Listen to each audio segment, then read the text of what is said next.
Hello students, welcome to UGC NET super coaching. मेरा नाम है शुभम तिवारी और आज के इस वीडियो में हम बात करने वाले हैं कि जो यूजीसी नेट का पेपर होता है आपको उसमें आपको पता है कि दो पेपर होते हैं। एक तो पेपर वो होता है जो सबके लिए कॉमन होता है, चाहे आप जिस सब्जेक्ट से भी यूजीसी नेट दे रहे हो तो उसके लिए कॉमन होता है, और एक जो पेपर होता है वो आपका सब्जेक्ट स्पेसिफिक होता है। तो कई बच्चों के ये मैसेज आ रहे हैं मेरे पास कि सर एक वीडियो ऐसा लेके आइए जिसमें आप ये डिस्कस कर रहे हो कि हमें कौन सा पेपर पहले करनी चाहिए, पेपर वन करना चाहिए या पेपर टू करना चाहिए।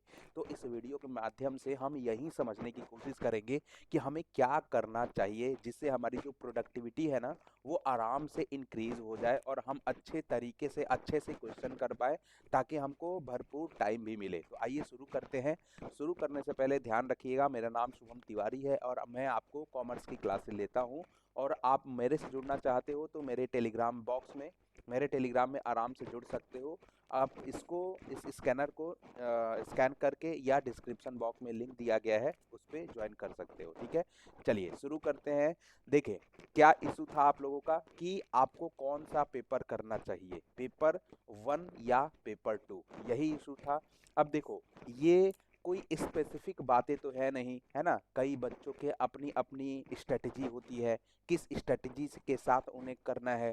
पहले क्या होता था कि पहले जो यूजीसी नेट के पेपर होते थे ना 2018 से पहले, तो आपको ब्रेक भी दिया जाता था। ठीक है, पेपर वन के लिए अलग ब्रेक दिया जाता था। पेपर वन कर लिया आपने, कुछ समय का ब्रेक मिलता था, फिर पेपर टू पे आपको जाना होता था। तो वहाँ बच्चों को काफ़ी आसान हो जाता था, उनके पास वहाँ पे कोई ऑप्शन ही नहीं होता था। लेकिन अब चूंकि यूजीसी नेट पूरा ऑनलाइन हो चुका है, आपको 3 घंटे का समय मिलता है जिसमें पेपर वन पेपर टू आपकी मर्जी है पहले कौन सी करना चाहते हो।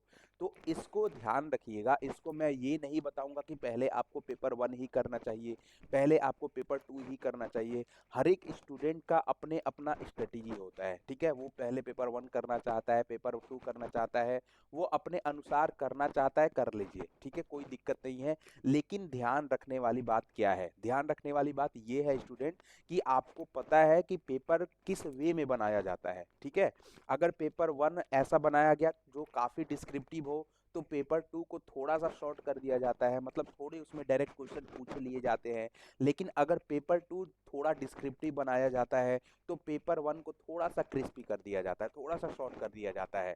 अब चूंकि पेपर वन में तो आपके 50 क्वेश्चन ही रहते हैं, तो पेपर वन में 50 क्वेश्चन रहते हैं तो संभावना ये होती है, पॉसिबिलिटी ये होती है कि पेपर टू जो है आपका एकदम डिस्क्रिप्टिव हो, है ना। पेपर टू में क्योंकि 100 क्वेश्चन होते हैं और आपको वहाँ पे भरपूर समय भी चाहिए होगा, है ना, ताकि हम पूरा पेपर टू कर सके। अब चूंकि इसमें नेगेटिव मार्किंग तो है नहीं, है ना, तो आपको क्या करना चाहिए। अब जैसे कई स्टूडेंट इस माइंडसेट के साथ भी आते हैं कि सर हम एकदम शुरू से करना चाहते हैं, पहले पेपर वन कर लिया उसके बाद पेपर टू कर लिया। मैं जब यूजीसी नेट की एग्ज़ाम दे रहा था तो मेरा भी प्रॉपर माइंडसेट यही हुआ करता था कि भाई पहले पेपर वन करते हैं फिर पेपर टू करेंगे, राइट। तो ये माइंडसेट होती है कई लोगों की। ठीक है, कई लोग जो सिस्टमेटिक होते हैं ये माइंडसेट के साथ होते हैं कि पहले पेपर वन करेंगे पहले पेपर टू।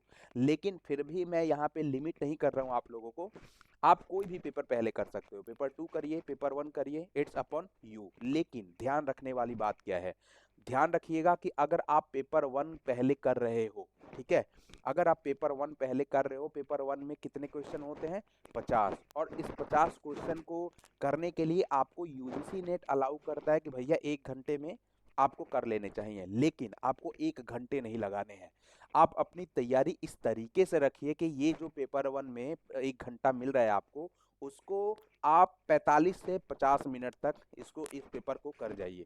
ठीक है, आपकी स्पीड ऐसी होनी चाहिए, आपको इस पेपर को 45 से 50 मिनट तक कर जाइए, क्योंकि आपको पता नहीं है कि पेपर टू हमारा कैसा है, डिस्क्रिप्टिव है, क्या क्या पूछा गया है ये आपको पता नहीं है। ठीक है, तो आपको 10 मिनट या 15 मिनट का एक्स्ट्रा मार्जिन लेके चलना पड़ेगा ताकि आप इसमें ना फंसो, है ना। आपको इसके लिए भरपूर टाइमिंग चाहिए, हालांकि दोनों तो इक्वल इंपॉर्टेंट है ना। आपको पास कराने में पेपर वन ही मदद करता है, पेपर टू में आपकी अपनी नॉलेज है, लेकिन तब भी मैं यही बोलता हूँ कि पेपर 2 के लिए आपको विधिवत टाइम रखना चाहिए।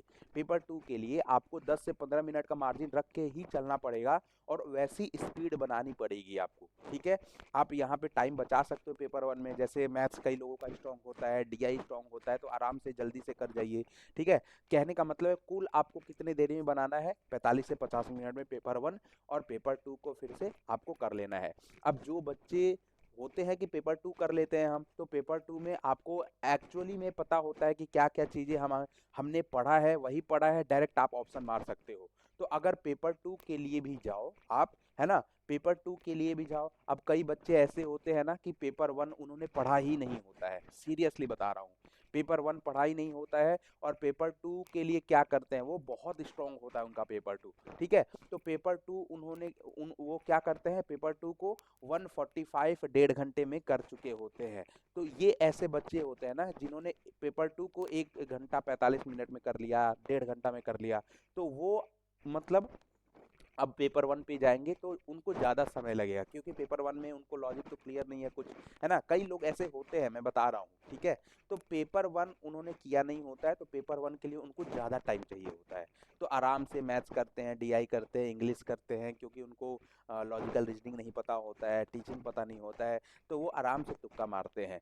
तो जनरल एक रेशनल बातें ये है, आइडियोलॉजी ये बोलती है हमारी कि पहले पेपर 1 करिए आप लोग, अगर आप सिस्टमैटिक स्टूडेंट हो तो।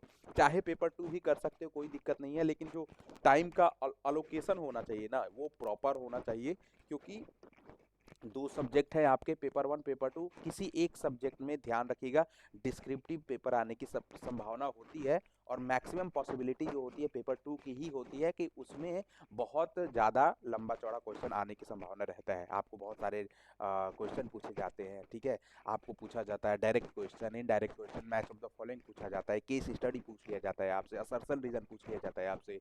तो वहाँ पे आपको समय भरपूर देना होता है। इसीलिए मैं ये सुझाव देता हूँ अपने स्टूडेंट को कि पहले पेपर 1 करिए, पेपर 1 में 45-50 मिनट में हो जानी चाहिए, फिर पेपर 2 पे जंप कर जाइए और आराम से किया करिए, ठीक है? तो ये थी छोटी सी वीडियो जिसमें हमने आपको बहुत इन्फॉर्मेशन दिया है। अब आपके लिए एक काम है कि ये हमारी जो इम्पोर्टेंट बात ये है कि एंड ऑफ फरवरी सेल चल रहा है, ठीक है? आज लास्ट डेट है, ध्यान रखिएगा। आपको हमसे अगर जुड़ना है ना? कॉमर्स पढ़ना है तो बहुत जल्दी जाके अपनी एनरोलमेंट करा लेनी है, क्योंकि आप मेरी क्लासेस देखते रहते हो, क्लासेस में कितना हम लोग अच्छे तरीके से कंसेप्ट को समझते हुए पढ़ते हैं, ठीक है? तो आज लास्ट डेट है, अपने आप को जाइए इनरोल कराइए और मेरे साथ जुड़ जाइए, क्योंकि अगर इनरोलमेंट कराते हो और आपकी सिलेक्शन हो जाती है तो फुल फी भी हम आपका रिफंड कर देंगे। सिलेक्शन पाओ, फुल रिफंड ले जाओ, ठीक है? तो यूजीसी नेट 2.0 स्टार्ट हो चुका है। आपको करना है क्या कि शुभम टी यूज़ करके, कोड जो हमारा है शुभम टी, इसको यूज़ करके आप आराम से कोर्स को परचेज कर सकते हो मात्र 6,267 रुपये में। अब इसके बेनिफिट भी है 2.0 कोर्स के कि आपको पूरी लेक्चर मिलेगी, लाइव लेक्चर मिलेगी, रिकॉर्डेड लेक्चर मिलेगी। अब इसमें लाइव कोर्सेज में कॉमर्स है, जियोग्राफी है, पॉलिटिकल साइंस है, बहुत सारे सब्जेक्ट हैं, ठीक है? इसका हाईलाइट ये है कि आपको पूरी की पूरी क्लासेस के साथ साथ पीडीएफ नोट्स भी मिल जाएगी, है ना? ये जो कोर्स होगा वो यूजीसी नेट सेट प्रॉपर उसके ऊपर होगा, यूजीसी नेट सेट जेआरएफ भी आप इस पे क्रैक कर सकते हो, लेटेस्ट पैटर्न के ऊपर ये हमारा कोर्स है। तो आई बिलीव कि आपको ये वीडियो पसंद आई होगी। प्लीज़ लाइक करिएगा वीडियो को, अपने दोस्तों में शेयर करिएगा। Thank you very much.